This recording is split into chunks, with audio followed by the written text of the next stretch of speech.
Hello dear subscribers, welcome to our channel. ఇప్పుడు మనం volume indicator గురించి చూద్దాం. టాటా మోటార్స్ కరెంట్ ప్రైస్ వచ్చేసి 677 ఉంది కదా ఇప్పుడు. ఒక్కసారి మన ట్రెండ్ ఎలా ఉందో చూసుకుందాం. హైయర్ టైమ్ ఫ్రేమ్ ట్రెండ్ చూసుకుంటే అప్పర్ ట్రెండే ఉంది. సో 30 మినిట్స్కి వచ్చేసి ఇప్పుడు మనకి చాలా అన్సర్టైన్ ఉంది కదా, ఇక్కడ చాలా పెద్ద బేరిష్ బార్ అనేది ఉంది. సో ఒకసారి వాల్యూమ్ ఇండికేటర్ ఆన్ చేసుకుందాం. సో చూసారు కదా ఫ్రెండ్స్, వాల్యూమ్ ఇండికేటర్ ఎంత ప్రిసైజ్గా ఇస్తుందో. ఇక్కడ మనం చూసుకోవచ్చు. ఇక్కడ ఒక్కసారి మనకి రిజెక్ట్ అయింది, దాని తర్వాత టార్గెట్ రీచ్ అయిపోయింది. ఇక్కడ మనకి బ్రేక్ అయింది, మళ్ళీ అప్పర్ వాల్యూమ్కి రీచ్ అయిపోయింది టార్గెట్. ఇక్కడ రిజెక్ట్ అయింది, మళ్ళీ ఇక్కడ హైయెస్ట్ వాల్యూమ్కి మళ్ళీ రీచ్ అయిపోయింది టార్గెట్.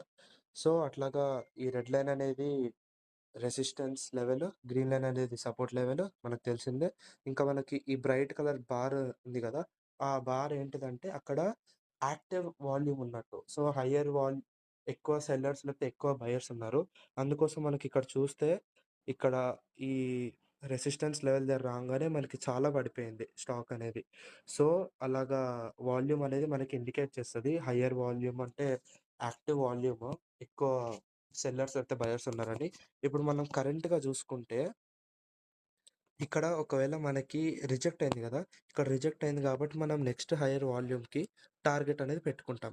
అదే ఒకవేళ మనకి ఇక్కడ కానీ బ్రేక్ అయితే కొద్దిగా కింద స్టాప్ లాస్ పెట్టుకొని నెక్స్ట్ హైయర్ వాల్యూమ్కి మనం అనేది టార్గెట్ పెట్టేసుకుంటాం. సో వాల్యూమ్ ఇండికేటర్ అనేది ఇంత బాగా పనిచేస్తుంది ఫ్రెండ్స్. చాలా ప్రిసైజ్డ్గా పనిచేస్తుంది, మనకి రాంగ్ ట్రేడ్ తీసుకోకుండా మనని సేవ్ చేస్తుంది. సో వాల్యూమ్ ఇండికేటర్ డీటెయిల్స్ కావాలంటే కింద వాట్సాప్ నెంబర్ ఉంది, దానికి కాంటాక్ట్ అవ్వచ్చు. జస్ట్ 4999 మాత్రమే volume indicator. Thank you, have a good day.